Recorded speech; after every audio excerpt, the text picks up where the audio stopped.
भाषा प्राण है, हिंदी है उत्थान, हिंदी से गौरव मिले, हिंदी से सम्मान, हिंदी से सम्मान, सत्य अमृतमय वाणी, सही राष्ट्र नींव, सतत जीवन कल्याणी, सरल सहज शुचि धर्म यही मंगलमय आशा, बने विश्व सिरमौर हमारी हिंदी भाषा।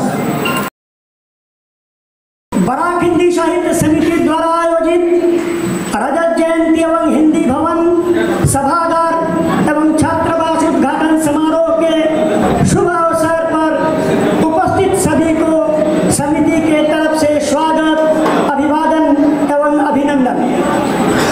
महानुभाव सिद्धि विनायक आश्रम के स्वामी रामेश्वरानंद जी ने बराक घाटी में हिंदी के विकास तथा हिंदी भाषी को जोड़ने का प्रयास किया। तदनंतर जो यात्रा प्रारंभ हुआ, उसी के कड़ी में बराक हिंदी साहित्य समिति की नींव रखी गई। स्वामी जी के प्रयास से सन 1997 में सिद्धि विनायक सेवाश्रम के सौजन्य से हिंदी दिवस उद्यापन समिति द्वारा नरसिंह उच्चतर माध्यमिक विद्यालय प्रांगण में हिंदी दिवस समारोह का सार्वजनिक रूप से सिलचर में ये प्रथम आयोजन था। इसमें माननीय संतोष खंडेवाल सभानेत्री और श्री अजय कुमार यादव संपादक थे।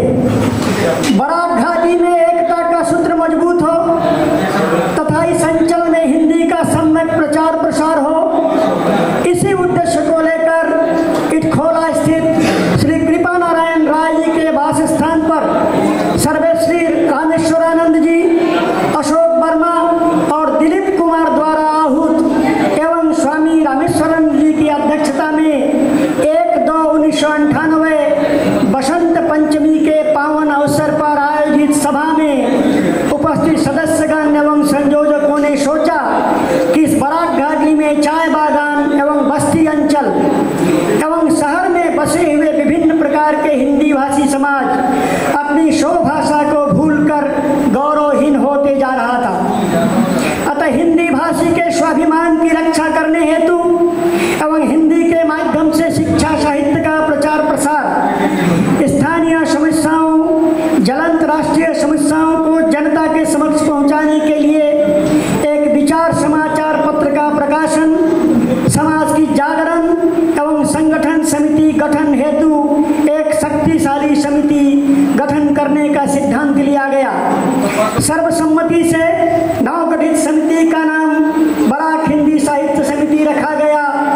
इस समिति के अध्यक्ष स्वामी रामेश्वरानंद जी एवं महासचिव श्री दिलीप कुमार जी थे। इसके बाद एक लंबी पुस्तिका है, लेकिन हमारे अध्यक्ष महोदय के उनसे परामर्श से बनाया गया, लेकिन ये बहुत लंबा है। बराक घाटी के जो 25 वर्ष का जर्नी है, इसी के बारे में लिखा गया है। इसमें सबसे बड़ी बात है क्या कि आकाशवाणी सिलचर से प्रसारित हिंदी समाचार जो अचानक बंद हो गया था, उस पर समिति द्वारा क्षोभ व्यक्त किया गया, पुनः प्रसारण का मांग किया गया। इसके बाद हमारा सत्येंद्र प्रसाद सिंह जी, हमारे उदय शंकर गोस्वामी जी के बाद सत्येंद्र प्रसाद सिंह जी इसका प्रेसिडेंट अध्यक्ष बने। उसके बाद महावीर प्रसाद जैन जी बने। उसके बाद हमारे अमरनाथ खंडेलवाल जी इसके प्रेसिडेंट थे और बाद में अभी परमेश्वर लाल काबरा जी हैं। तो मैं ज़्यादा नहीं कहना चाहूँगा, जो जमीन के बारे में यही कहना चाहूँगा कि हिंदी भवन के निर्माण हेतु हमें जो जमीन सरकार से मिला, कार्यकारिणी में 1/3/2005 को इसका प्रमाण पत्र मिला। इस भूमि मिलने का मुख्य श्रेय मंत्री दिनेश प्रसाद ग्वाला जी को आता है।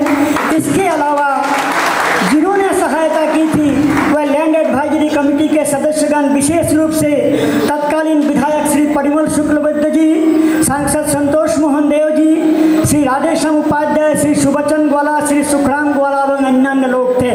इनका समिति आभार प्रकट करती है। इस प्रकरण में असम के माननीय मंत्री श्री रामेश्वर धानवार, श्री सिल्विया स्टोनपान, सर्वश्री ललित कुमार पटवा, महावीर प्रसाद जैन, गोपेंद्र सिन्हा, सत्येंद्र प्रसाद सिंह, अन्य लोगों का सराहनीय योगदान है। इसके अलावा जब ब्रह्मपुत्र घाटी में हिंदी भाषी मारे जा रहे थे तो सबसे बड़ा बराक घाटी हिंदी भाषी समन्वय समिति के माध्यम से बहुत विशाल रैली का आयोजन किया गया था। ऐसा रैली आज तक देखने को नहीं मिला, जिसमें हमारे ईंट भट्टा एसोसिएशन के लोग, हमारे चाय बागान के लोग एवं मारवाड़ी समाज के लोग बहुत ही विशाल आकार में रैली निकला था। और सिलचर शहर में ऐसा रैली फिर से हमें देखने को नहीं मिला। इसके अलावा तिनसुकिया में और रंगापाड़ा में जब मारे जा रहे थे लोग, तो हम लोगों ने इसका विरोध किया। छठ पूजा की छुट्टी के लिए समिति द्वारा पहल किया गया, जिससे छठ पूजा का छुट्टी मिला। और अंत में यही कहना चाहूँगा, हिंदी भाषा प्राण है, हिंदी है उत्थान, हिंदी से गौरव मिले, हिंदी से सम्मान, हिंदी से सम्मान, सत्य अमृतमय वाणी, सही राष्ट्र नींव, सतत जीवन कल्याणी, सरल सहज शुचि धर्म यही मंगलमय आशा, बने विश्व सिरमौर हमारी हिंदी भाषा।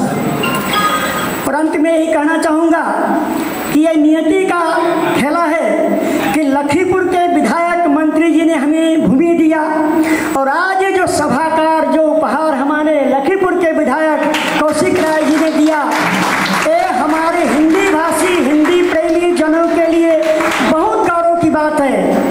अभी उन्होंने एक प्रस्ताव और दिया, क्यों न इसे हिंदी साहित्य समिति असम किया जाए। तो मैं कहूँगा कि समग्र असम के हिंदी भाषी की दशा और दिशा अगर निर्धारण करने वाला है, तो इसी हाल से वो दशा और दिशा निर्धारण की जाएगी।